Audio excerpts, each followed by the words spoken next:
dans la dure bataille pour la reconstruction du Congo, la victoire est à notre portée.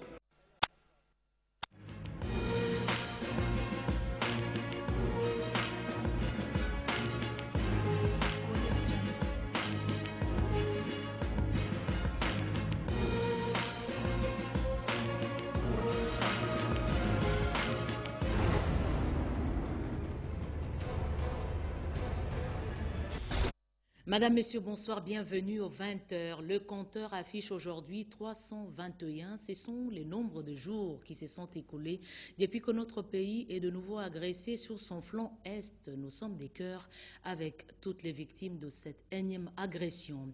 Du 4 au 8 mars prochain, les ministres des Sports et de la Jeunesse de l'espace francophone vont se rencontrer à Niamey, au Niger, pour aborder les questions d'intérêt commun. Le président nigérien Mahamadou Youssoufou vient de dépêcher à Kinshasa une émissaire auprès de Joseph Kabila Kabange, président en exercice de la francophonie, pour déposer le rapport des préparatifs. Jacques Moukaling-Makala. Niamey et Kinshasa entretiennent d'excellentes relations diplomatiques. C'est dans cette dynamique de coopération bilatérale que le président de la République, Joseph Kabila Kabange, a reçu à son bureau de travail de Gombe le mardi 19 février 2013 dans la matinée l'envoyé spécial du président nigérien, porteur d'un message, Madame l'ambassadeur Bazindre Amina Aline Djibo, secrétaire générale de la Commission nationale nigérienne de la francophonie. Sa première visite officielle en terre congolaise s'inscrit dans le cadre des préparatifs de la conférence des ministres de la jeunesse et des sports des pays francophones qu'abritera Niamey d'ici peu, comme l'affirme la diplomate nigérienne en mission à Kinshasa. Mes impressions sont très bonnes. C'est un grand et beau pays, et francophone et frère aussi, avec lequel nous partageons donc des valeurs et des idéaux de fraternité et de solidarité au sein de notre espace, comme vous savez, notre espace commun, la francophonie. J'ai eu l'honneur d'être reçu par le président de la République, Joseph Kabila. J'étais venu lui porter un message de son frère et ami, son Excellence M. Issoufou Mahamadou, président de la République du Niger. Comme vous le savez, donc le Niger va abriter du 4 au 8 mars prochain la conférence des ministres de la jeunesse et des sports ayant en commun le français. Donc j'étais venu rendre compte au président de la République de l'état d'avancement de l'organisation de cette session, entretenir également des relations de coopération très fructueuses entre notre pays et la République démocratique du Congo. Fini les querelles autour des étangs piscicoles entre frères, autrefois ennemis, dans le sud de Bangui, en Équateur. Le pacte de non-agression vient d'être signé au cours d'une cérémonie de réconciliation présidée par le ministre de l'Intérieur, Joseph Oscar Mbalkaïj. Commentaire.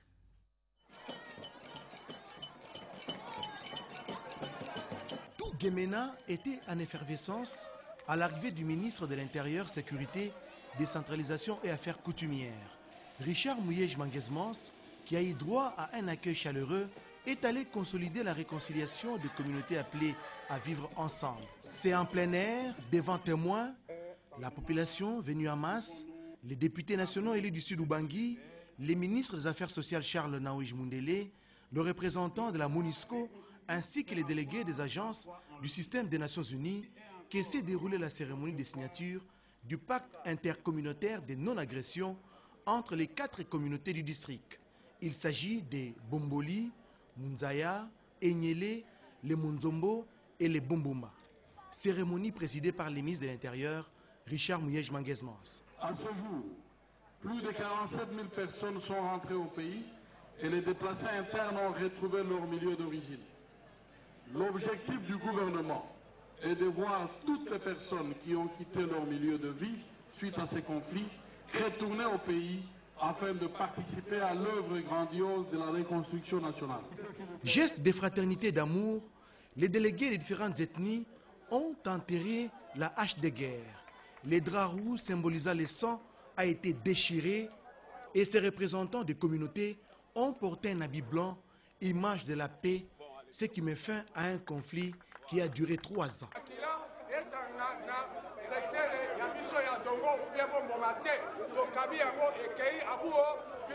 Danses folkloriques et autres démonstrations rituelles ont ponctué cette journée. Un comité local et national de suivi de ce pacte intercommunautaire de non-agression a été mis sur pied. L'ambiance était défaite. Les informations de la dernière heure sur la situation sécuritaire sur toute l'étendue de la RDC vont être portées sur la table du Conseil de sécurité des Nations Unies à New York. Roger Miss, représentant du secrétaire général de l'Union RDC, est venu à la source, donc auprès du patron de la territoriale, avant de s'envoler pour une évaluation. Et puis au sujet des accrochages entre étudiants et agents de l'ordre dans la localité des Koungou, à l'Équateur, une élue du coin, Françoise Bemba, a abordé le problème avec le ministre Richard Mouyej. Mireille Ndeke. Le séjour du ministre de l'Intérieur, Richard Mouyej, dans la province de l'Équateur, une lueur d'espoir pour la population et la nation qui recherche la restauration de la paix et la réconciliation de communautés en conflit. La députée Françoise Bemba Dokoua, qui apprécie les efforts du gouvernement, estime qu'il faut faire en plus les suivis de la situation sur place après l'acte de paix signé par le ministre et les partis en conflit, afin que cette réconciliation soit durable. Elle a dit au cours de l'audience lui accordée par le ministre de l'Intérieur, Sécurité, Décentralisation et Affaires coutumières. Richard Mouyej a à son tour prêté une oreille attentive à la préoccupation de Madame Françoise Bemba sur les conflits opposant les agents de l'ordre et les étudiants dans la localité de Koungou, précisément à Kondonga. La députée élue de l'Équateur n'a pas manqué de lancer un message d'apaisement à toutes les communautés. Suite à ce problème, il y a eu des morts d'hommes. Tout un village qui a déserté, 4000 personnes qui ont déserté dans la forêt, des habitations qui ont été incendiées. J'avais interpellé le ministre de l'Intérieur qui a réagi positivement et qui est prête à envoyer une délégation sur place. Je voudrais dire à la population de l'Équateur, et spécialement donc ma circonscription, Koungou, qu'on est avec eux, qu'on sera très regardant sur ce qu'ils vivent. Dans un autre décor, le ministre Richard Mouyej a évalué la situation sécuritaire sur toute l'étendue de la République avec les représentants du secrétaire général de l'ONU en RDC, Roger Miss, et ce avant que celui-ci ne s'envole pour les USA où il devra faire part de la situation de la RDC au Conseil de sécurité des Nations Unies à New York. Donc c'est une opportunité de parler des différents aspects de la situation avant que je vais à New York pour faire les briefings parmi autres au Conseil de sécurité. Le ministre, bien sûr, vient de faire une tournée en Équateur, une mission importante par rapport à la situation là pour arriver à la réconciliation des différentes communautés, accompagné par un de mes agents, M. Soumaré. C'est un briefing régulier que je fais avec les uns et les autres, y compris les membres d'État contributeurs de troupes. Et ce vendredi, c'est prévu pour une présentation au Conseil de sécurité concernant la situation actuelle qu'il existe. Encore un mot sur la sécurité au pays dans ses aspects humanitaires. À ce sujet, le Premier ministre a reçu Roger Miss. Précision, Gisèle Ngaloulampoy. Le déploiement de la brigade pour la sécurisation des frontières et la lutte contre les forces négatives, c'est pour bientôt. C'est la conviction de Roger Miss, représentant spécial du secrétaire général des Nations Unies et patron de la MONUSCO. Le diplomate américain a eu des échanges fructueux avec le Premier ministre Matata Ponyo à ce sujet. C'est une opportunité pour discuter de la situation qui est là, humanitaire ainsi que sécuritaire, et bien sûr la situation générale à l'est du pays qui reste toujours très préoccupante, surtout au Kivu, mais situation sécuritaire en général. On a discuté et comme vous avez dit, c'est prévu pour ce dimanche, le 24 à Addis Ababa, et je crois que toutes les choses avancent aussi à ce niveau. Depuis un certain temps, Roger Miss et les autorités congolaises font régulièrement le point sur l'évolution du dossier lié à la menace de la sécurité dans la région des Grands Lacs. Toutes les parties s'accordent sur la présence de la force internationale neutre pour inquiéter tous les fauteurs à non-trouble. Ne quittons pas l'hôtel du gouvernement avec le directeur des opérations de la Banque mondiale, Eustache Wayoro. Le chef du gouvernement, Augustin Matata Ponyo, a mis sur la table les différents dossiers sur lesquels le pays et la banque se sont mis d'accord. Un des résultats obtenus par le Premier ministre lors de son séjour à Washington aux États-Unis, c'est la relance de la coopération entre les institutions de Bretton Woods et la République démocratique du Congo. C'est dans ces cadres que le directeur des opérations de la Banque mondiale, Eustache Ouayouro, vient d'échanger avec le chef du gouvernement Matata Ponyo sur des axes prioritaires de cette coopération. Nous allons intervenir sur 4 axes stratégiques ici en RDC, le renforcement des institutions, la croissance économique, l'accès aux services de base et puis la lutte contre la fragilité. La Banque mondiale apporte son appui à la RDC dans le traitement des dossiers majeurs, notamment sur la question de la gouvernance. La Norvège confirme son soutien financier à la RDC à la phase d'investissement sur son potentiel environnemental. Déclaration du ministre norvégien de l'Environnement au vice-premier ministre, ministre du Budget Daniel Mokoko-Samba qui l'a reçu aujourd'hui. Le leadership de la RDC dans le domaine de l'environnement est soutenu par la Norvège. Déjà, lors de la présentation de la stratégie RED+ à Doha et du lancement du Fonds national, Oslo avait déclaré son intention d'investir sur une période de 3 années minimales sur le bassin du Congo. Au vice-premier ministre, ministre du Budget, de confirmer au nom du gouvernement au ministre norvégien de l'Environnement que la RDC se positionne confortablement pour capter une importante partie de ce financement. Pour consolider les politiques de développement, le pays a aussi besoin des appuis extérieurs traduits en fonds multibailleurs. Daniel Mokoko-Samba et Bart de Vergade ont également échangé sur les contours de la phase d'investissement à laquelle se prépare la RDC. Pour tout dire, le pays est décidé à recourir à une diplomatie pointue dans les divers domaines pour la refondation et la normalisation de l'État. Message bien capté par son interlocuteur. Bart de Vergade a également abordé la question concernant les aspects financiers, cette fois-ci, du Fonds national RED+, avec Patrice Kitebi, ministre délégué aux Finances, Toto Célestine Sungu. Le commissaire du roi Harald V de la Norvège est venu s'enquérir des stratégies que compte développer la République démocratique du Congo dans le cadre de la protection de l'environnement, la stratégie cadre RED+. Le souci de la Norvège est d'aider la République démocratique du Congo à ne pas tomber dans la situation que connaissent le Brésil et l'Indonésie avec la destruction de leurs forêts tropicales suite à une exploitation illégale du bois. Située au second rang mondial, la précelle de l'Amazonie est tenant compte de son importance dans la lutte contre le réchauffement climatique, la forêt de la RDC constitue un facteur important de développement pour le pays et qui doit contribuer au bien-être de la population congolaise, a déclaré M. Bart Vergade Solgel. Le ministre délégué chargé des Finances, Kitebi, a rassuré son hôte du souci du gouvernement de la RDC de se doter dans un bref délai d'un programme d'investissement en vue de bénéficier des financements pour le processus RED+. C'est dans ce cadre que le gouvernement de la RDC a besoin de l'assistance de certains pays expérimentés dans le domaine de l'environnement pour le développement du secteur, a précisé le ministre Patrice Kitebi. Le ministre norvégien de l'Environnement, M. Bart Vergade Solgel, a affirmé que les investissements de la Norvège en RDC s'élèvent à près de 50 millions de dollars américains. Et malgré ces montants, le gouvernement de son pays réfléchit pour le moment sur les possibilités d'augmenter son enveloppe financière pour la République démocratique du Congo. L'actualité politique maintenant, les concertations autour du dialogue national se poursuivent. Les notes des entretiens du jour de Ben Minakou, secrétaire général de la majorité, avec Poncien Chisungu Mamba Kabal. Plus qu'un élan patriotique, c'est le moins que l'on puisse dire de la poursuite des consultations entamées en vue du dialogue national qui pointe à l'horizon en République démocratique du Congo. Ce mardi 19 février 2013, le président de l'Assemblée nationale et secrétaire général de la majorité présidentielle a été une fois encore édifié par la délégation de l'Alliance des démocrates chrétiens du Congo avec argumentaire susceptible de contribuer à la cohésion nationale tant souhaité par le chef de l'État, Joseph Kabila Kabange. L'occasion était indiquée pour Mme Jacqueline Bissimois, présidente de l'Alliance des démocrates chrétiens du Congo, de saluer l'initiative qu'elle juge nécessaire pour que jamais les armes ne prennent le dessus des mécanismes démocratiques.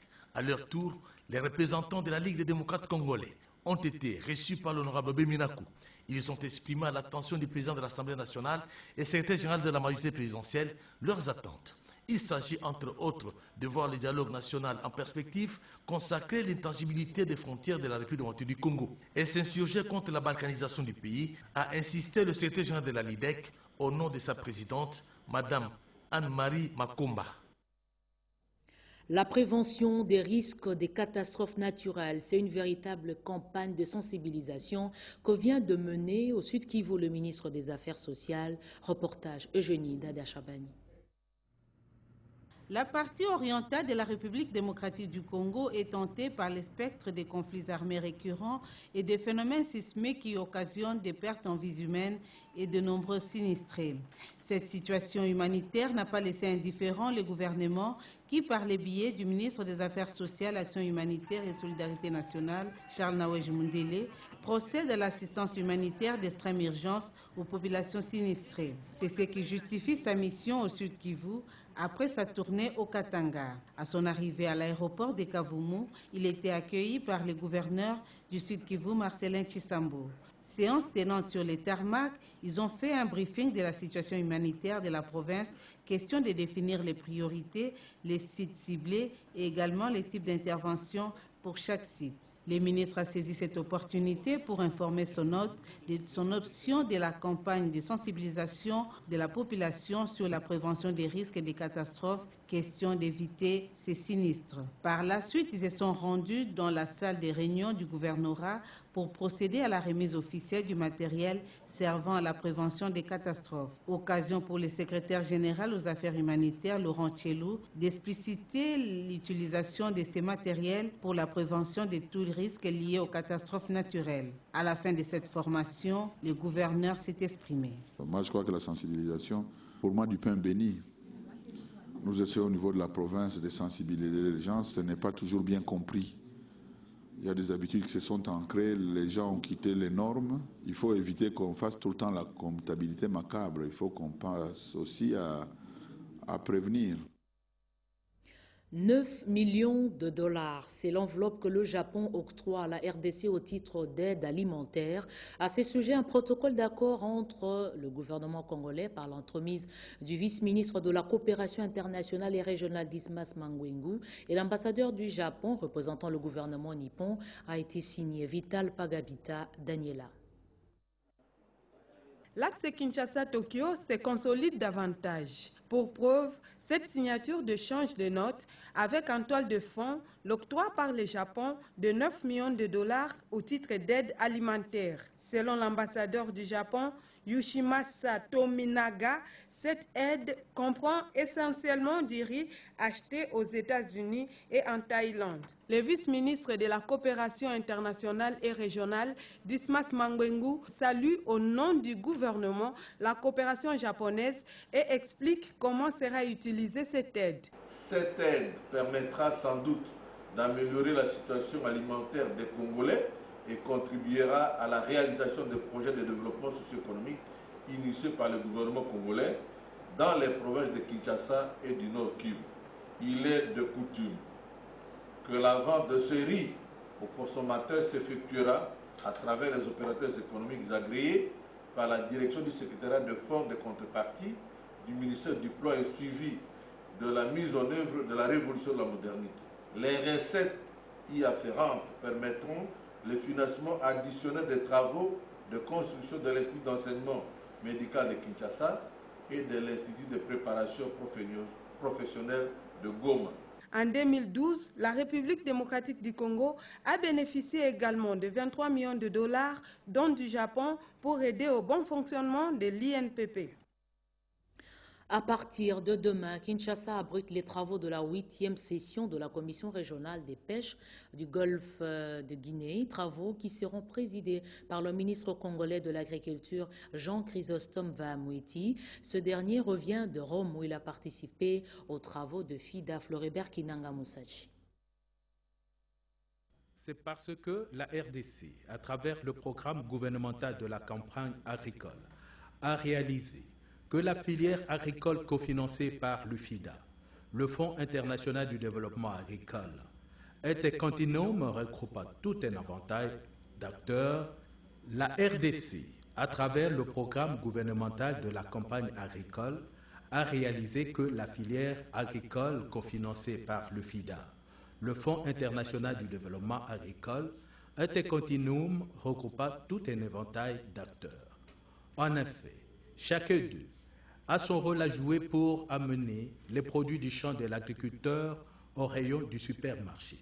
C'est pourquoi l'établissement des partenariats tout au long de cette chaîne peut être source de développement économique et aider les ménages ruraux de la RDC à améliorer leur sécurité alimentaire et à accroître leurs revenus. Plaidoyer qu'a mené à Rome, ministre de l'Agriculture et du Développement rural, lors de la 36e session élective des gouverneurs de FIDA. Des milliers de familles paysannes qui exploitaient les riches collines du Kivu et de l'Ituri et de l'Est du pays en général sont jusqu'aujourd'hui dépendantes des aides alimentaires du programme alimentaire mondial. Dans ce souci de faire de la République démocratique du Congo un grenier agricole, le président de la République démocratique du Congo, Joseph Kabila Kabange, a initié une série de mesures que le gouvernement met actuellement en œuvre. Il s'agit particulièrement de la promulgation d'une nouvelle loi sur l'agriculture, de la mécanisation agricole. Pour concrétiser ce programme, le ministère agit sur le plan externe dans des organisations comme le COREP, ayant une vision commune avec la RDC. Sous le haut patronage de son Excellence Monsieur le Premier ministre, chef du gouvernement, le ministère de l'Agriculture et du Développement rural organise à Kinshasa du 20 au 23 février 2013 la 8e session ordinaire du COREP, le Conseil des ministres de la Commission régionale des pêches du Golfe de Guinée. La République démocratique du Congo, avec ses immenses potentialités halieutiques en haute mer, sur le fleuve Congo, avec ses 2000 km navigables, à travers tout le pays, ses eaux lacustres, ainsi que ses nombreux enchevêtrements de rivières et ses myriades d'étangs, a toutes les raisons de faire valoir auprès de 7 pays membres du COREP les atouts qu'offre la RDC pour le développement d'une pêche industrielle à côté de la pêche artisanale.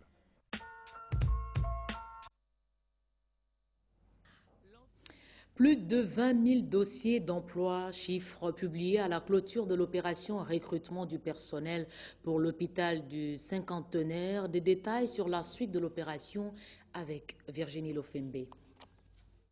Lancée officiellement le 11 février 2013, la campagne du dépôt des dossiers de recrutement du personnel devant travailler à l'hôpital du Cinquantenaire de Kinshasa s'est clôturée ce mardi 19 février 2013 à 18 h. Sur les 2 sites choisis, à savoir le centre hospitalier Moncolé et le CADISEC, mais également sur les 3 sites web où l'avis de recrutement était disponible.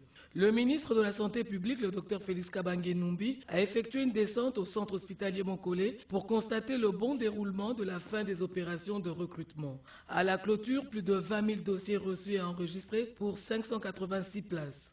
Le ministre de la Santé publique a saisi l'occasion pour annoncer les opérations prochaines. Il y a le premier tri d'abord, il faut commencer par ce qui est immédiat. D'ici la fin de la semaine, on fera le premier tri qui est un tri informatisé parce que en fait tous les dossiers sont enregistrés, sont encodés et il y aura en fonction des critères d'exclusion. Comme vous le savez, c'est un hôpital tertiaire. C'est le plus haut niveau, aux côtés bien sûr des cliniques universitaires de Kinshasa, de Lubumbashi et de Kisangani. Il y a d'autres critères que je ne vais pas dire ici, qui sont parmi les critères d'exclusion. Cela se fera automatiquement par l'ordinateur. Gardons ce dossier ouvert. On les prenait pour des demandeurs de visa par le fait qu'on les apercevait sur l'avenue des Ambassadeurs dans la commune de la Gombe. Ce sont plutôt le personnel médicaux qui ont été nombreux à se présenter au poste d'enregistrement. Cela a intéressé notre reporter Christine Lenzo. Voici ce qu'elle vous propose.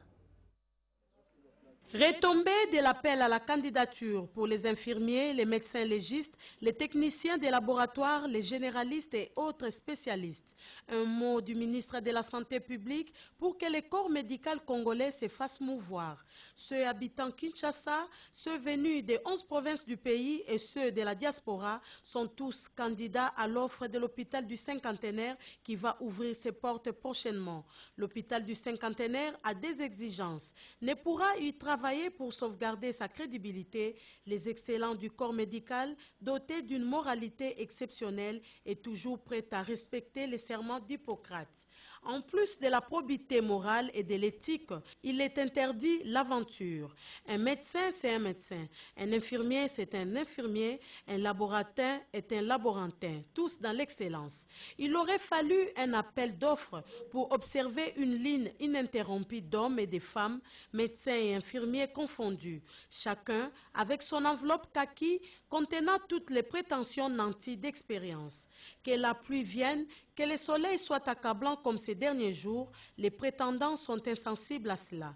Dès l'aube jusqu'à la soirée profonde, chacun attend son tour. Même si l'enveloppe est mouillée, l'important qu'elle soit reçue par les CADISEC ou par les centres hospitaliers Montcollet avec espoir de travailler à l'hôpital du cinquantenaire. Par où est passé l'ONEM pour identifier les demandeurs d'emploi du secteur de la santé? Trifon Kinkemulumba sensibilise sur la cohésion nationale. Il s'est livré à cet exercice devant la population réunie à la Fikine.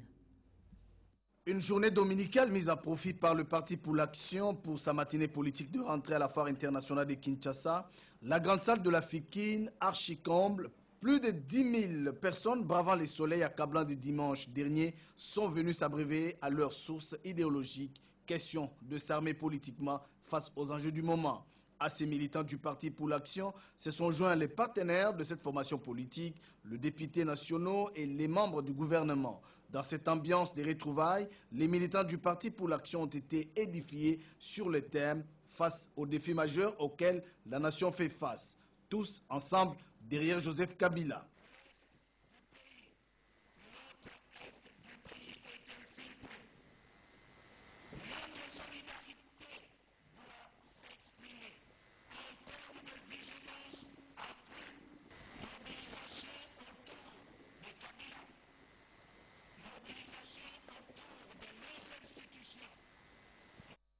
Toutes nos excuses pour cette détérioration du son, mais nous vous donnons la possibilité de revivre l'ambiance qui a réuni à la Fikine à la fin de ce journal en page magazine.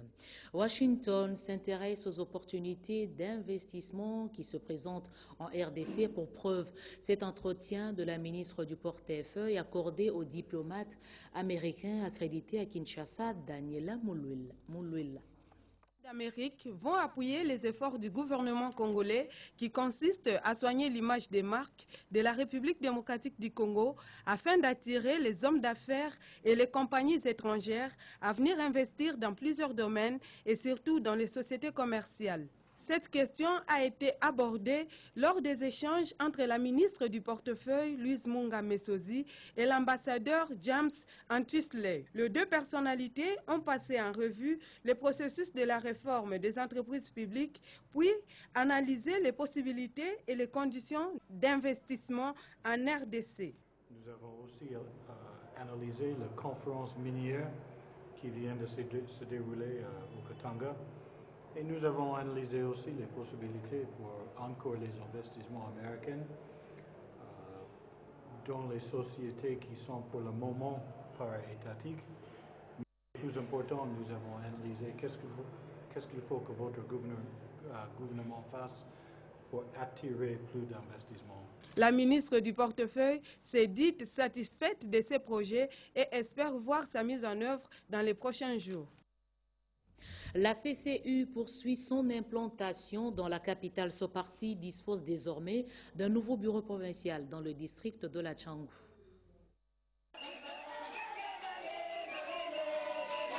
La Convention des Congolais Unis, CCU, parti cher au camarade Lambert Mende Malanga, dispose désormais d'une représentation provinciale dans le district de la Tchangou. L'installation du comité exécutif provincial de la CCU Tchangou a eu lieu le week-end dernier. Cérémonie présidée par le secrétaire général de ce parti politique, M. Diemersi Mutombo. Pour ce dernier, la force d'un parti politique réside dans l'organisation et la mobilisation au niveau de la base. Voilà pourquoi la Convention des Congolais Unis s'est dit déterminée à effectuer des descentes au niveau de chaque section afin de sensibiliser ses militants sur la tenue prochaine des élections provinciales. Dieu merci, Mutumbu a par ailleurs demandé aux candidats potentiels députés provinciaux d'être organisés, de bannir la haine et la division. La CCU étant la deuxième grande force politique lumumbiste après le PALU et membre de la majorité présidentielle, son vice-président national, qui n'est autre que M. Poutou, est revenu sur la vision de ce parti qui prône l'unité et le bien-être du Congolais, et selon bien entendu son initiateur, Lambert Mende Malanga. Nous apprenons que le parc présidentiel de Lancelé redevient opérationnel. Comment cela a été rendu possible, suivant ce reportage? Le parc présidentiel de Lancelé reprend petit à petit ses activités touristiques, ceci grâce à un contrat de gestion signé entre les gestionnaires de ce parc, André Kadima, et le ministère de l'Environnement, Conservation de la Nature et Tourisme, à travers l'Institut congolais pour la conservation de la nature ICCN. À noter que c'est depuis 2 ans que ce parc est de nouveau opérationnel. L'objectif poursuivi est de faire le tourisme scolaire.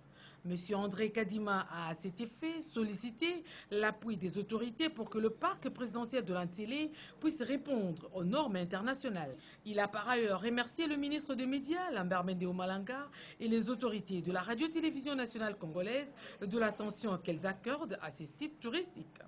Nous avons repris le parc il y a 2 ans. Pour le moment, on a essayé de mettre quelques animaux. Comme je disais, que l'objectif principal, c'est de permettre aux enfants d'être en contact avec des bêtes. Parce que nous sommes un pays qui a une faune importante. Donc il faut absolument que nos enfants connaissent les bêtes. Mais ce qui nous intéresse vraiment, c'est que les autorités du pays, du ministère de l'Environnement, de l'ICCN, arrivent à nous mettre des bêtes phares ici. À partir de demain, le Salon Orange des Affaires étrangères abrite le colloque international qui va beaucoup plus se focaliser sur Franco, immortel. À ce sujet, nous avons sur ce plateau M. Raoul Yema. Bonsoir. Bonsoir, madame. Vous êtes à la fois écrivain, journaliste, diplomate, tout ça autour de vous. Un peu tout cela. Et qu'est-ce que vous êtes par rapport au colloque qui s'ouvre demain? Je suis intervenant, j'interviens sur la thématique de l'œuvre de Franco. La thématique de l'œuvre de Franco. Une analyse thématique de l'œuvre de Franco. Quelle œuvre particulièrement? L'ensemble. Je parle de l'œuvre en général. Les chansons, les différentes chansons. Toutes les thèmes. Quand on parle de la thématique, c'est un conglomérat de thèmes. Les différents thèmes de Franco et la thématique et la condition humaine. Certainement, vous avez eu à étudier toutes ces thématiques. Rapidement, vous avez retenu quelque chose qui vous a poussé à intervenir autour de ce sujet demain? Oui, je ne veux pas dévoiler ce que je vais raconter demain, mais simplement tout tourne autour de la condition humaine. Vous savez que Franco écrivait tout en regard de ce qui se passait autour de lui, la vie sociétale, le misère des uns, le joie des autres, etc. Donc un peu ces thèmes-là seront évoqués demain au cours de ma communication. Alors qui sont attendus demain et c'est organisé par quelle structure? Bon, au fait, c'est sous le haut patronage du président de la République, à l'initiative du Premier ministre, le ministère de la Culture sera évidemment au four et au moulin là-bas. Et il est attendu beaucoup d'intervenants venus de l'étranger. Il y aura au total 9 intervenants, dont 3 venus de l'étranger et un certain nombre de professeurs d'université. Ah d'accord. Alors, je vois entre vos mains un ouvrage, Franco, le grand maître, si je ne m'abuse. C'est vous qui avez écrit? Oui, c'est moi qui l'ai écrit il y a de cela 2 ans à peu près. C'est une réédition par l'Harmattan à l'occasion justement de ces colloques. On va essayer de le placer. Merci d'être venu. Nous n'avons pas beaucoup de temps pour décortiquer. Je crois que ce serait une occasion pour nous demain de venir. C'est à partir de quelle heure? C'est à 8 h du matin et on aura toute la journée. Vous êtes la bienvenue. Les autres aussi sont les bienvenus. Merci, Monsieur Raoul Yema, d'être passé ce soir. C'est moi qui vous remercie. Des contrôleurs inspecteurs de recouvrement à l'école des formations, l'INSS tient au renforcement des capacités de ses agents. Sandra Nianguitabou. national de sécurité sociale veut se doter d'un corps d'inspecteurs type expert dans le contrôle. Les hommes retenus doivent être capables de répondre à ces questions. Comment préparer les missions de contrôle, comment les conduire et quels sont les supports indispensables pour atteindre les résultats escomptés. Voilà autant de questions auxquelles les inspecteurs de recouvrement et contrôleurs de l'INSS vont répondre pendant 4 jours. Dans leur exercice quotidien, ces inspecteurs sont appelés à exploiter le bilan, les feuilles de paye, la balance générale des comptes, le grand livre d'un compte, donc faire face au contrôle dans le cadre de la contre-vérification. Le directeur Kabalo, représentant de la DG Agnès Mouadna-Weskatong Empêché, a rappelé aux séminaristes le souci du conseil d'administration de l'INSS de perfectionner les connaissances de ces inspecteurs afin d'élargir l'assiette fiscale de cotisation sociale auprès des entreprises dont les travailleurs sont affiliés à l'INSS. Le directeur de service au recouvrement explique la portée de ces travaux. Permettre aux inspecteurs de la direction de recouvrement de maîtriser tous les outils comptables qui les aideront à mieux faire le travail, c'est-à-dire à mieux contre-vérifier le travail qui est fait par les contrôleurs au niveau des différents centres de gestion. Quelques hommes des dieux qui se sont distingués par leurs actions ont reçu des brevets de la fondation Choms Productions. C'est une cérémonie haute en couleur, une cérémonie de reconnaissance et de mérite pour des hommes qui se sont distingués par leurs actions en faveur de la paix. La maison Choms Productions, par le biais de son producteur national et opérateur culturel Modeste Chomba Lomango, a honoré ces hommes de Dieu ce lundi 18 février 2013. Cadre choisi, Hôtel Invest. Des moments forts et pleins d'émotions pour ces hommes de Dieu qui se voient honorés comme conservateurs de la discipline pastorale en République démocratique du Congo. Ce n'est pas un hasard et comme l'indique le procès verbal de la désignation des serviteurs de Dieu, certains critères ont joué en leur faveur. La mise en pratique de la parole de Dieu, leur contribution pour que la paix demeure en RDC par des prières ferventes. Une occasion pour Choms Productions de recadrer les choses. Il faut que la paix règne et règne pour toujours à l'est de la RDC. Le producteur national et opérateur culturel a amené l'assistance à ne pas se laisser distraire. Il invite les autres à suivre l'exemple de ces hommes de Dieu en rendant hommage à ceux qui sont morts pour la paix à l'est de notre pays. C'est pour encourager les hommes de Dieu qui contribuent positivement dans notre nation et surtout les gens qui ont fait des prières ferventes pour que la paix retourne dans notre pays. Et en même temps, c'est pour détecter et faire sortir les hommes qu'il faut à la place qu'il faut pour servir la nation. Vous savez que dans les églises de réveil ou dans des églises, il y a eu tant de confusion. Mais la mission, les objectifs, conformément à notre statut, de faire ressortir les hommes qu'il faut à la place qu'il faut pour que le Congo soit béni. Au Bas-Congo, l'on nous signale qu'une messe d'action de grâce a été dite en mémoire de l'honorable Guéma. Ils auront marqué leur passage sur cette terre des hommes par des actions de charité qui resteront à jamais gravées dans la mémoire des Congolais. Augustin Katumba Mouaké, ancien collaborateur direct du chef de l'État, arraché brutalement de l'affection de sien dans un crash d'avion le 12 février 2012. Avec lui, l'honorable Oscar Guéma Dimajeko. C'est pour honorer leur mémoire que la Fondation Antoine Gonda, coordination de Matadi, a organisé une messe d'action de grâce en la cathédrale Notre-Dame médiatrice de Matadi. L'officiant du jour a mis en exergue les qualités morales des disparus en insistant sur l'amour du prochain, source de toute vie sur la terre des hommes. Cette messe d'action de grâce a connu la présence remarquable des personnalités du Bas-Congo autour de leur gouverneur Jacques Mbaduntsitu et les parents de l'honorable ambassadeur Antoine Gonda Magalibi. Qualité morale irréprochable, serviable, aimant son pays, autant de témoignages des participants. Après la messe, un verre a été offert à la piscine de l'hôtel Ledia à Kinkanda en présence du vice-gouverneur du Bas-Congo, Atou Matubwana, ainsi que d'autres autorités provinciales. Albert Kankolongo a évoqué quelques témoignages des illustres disparus, Augustin Katumba Mouaké et Oscar Guéma. Juste se remercier Dieu et remercier tous les frères et sœurs qui ont pensé organiser cette prière, particulièrement pour l'ambassadeur Katumba et mon beau-frère Oscar Guéma. Merci à tous et merci à la population de Matadi et merci particulièrement au gouverneur et au vice-gouverneur ainsi qu'à la maman vice-présidente de l'Assemblée qui était là.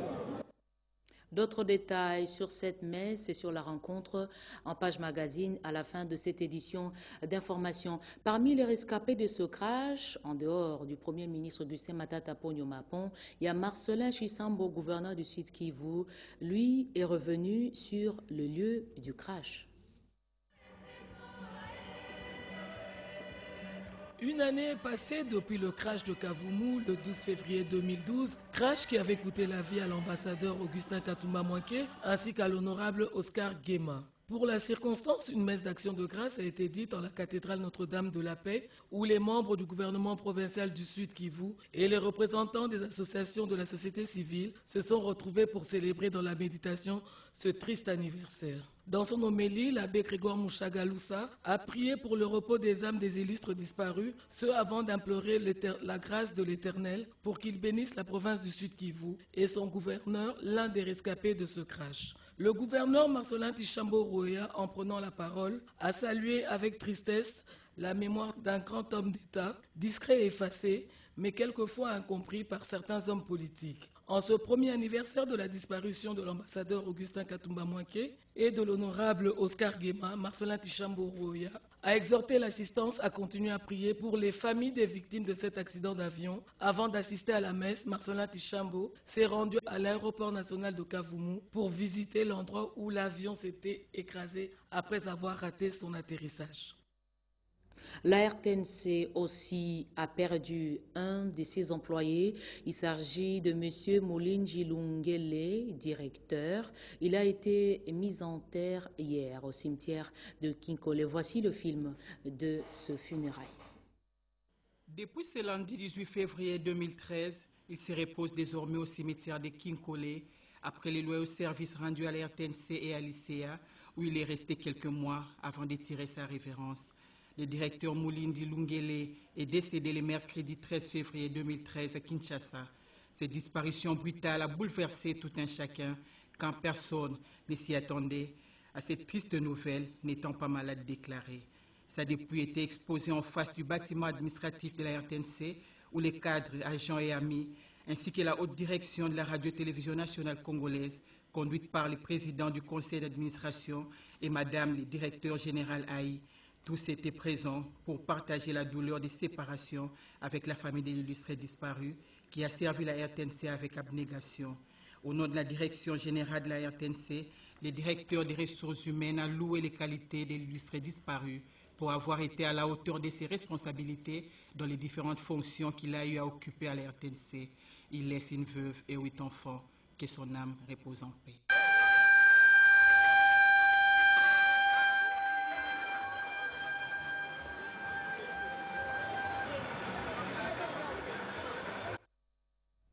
Nos condoléances à toute la famille éplorée. Le procureur général près la cour d'appel de Kinshasa Gombe a le profond regret d'annoncer au public ainsi qu'à tous les magistrats du ministère public et du siège le décès du magistrat Limo Bolila Joseph, connu sous les initiales de LBJ, officier du ministère public près le tribunal de grande instance de Kinshasa Kalamo, décès survenu le dimanche 17 février 2013 à 13h au clinique Ngaliema suite à une courte maladie. La levée du corps intervient le vendredi 22 février 2013 à la morgue des cliniques Ngaliema et sera exposée à la cathédrale du centenaire à Lingwala.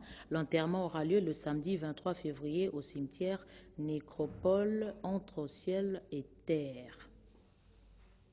C'est la fin de ce journal. Merci à vous de l'avoir suivi. C'est un journal de Brigitte Mopane réalisé par Joséphine Lyondo sous la supervision éditoriale de Guillaume Koukoumamengi Pandji. Grand merci à l'équipe rédactionnelle de ce soir. Hervé Poundi, Nanou Umba, Natacha Mombanda, Marie Kalong et Yvette Makuntima. Bonsoir chez vous.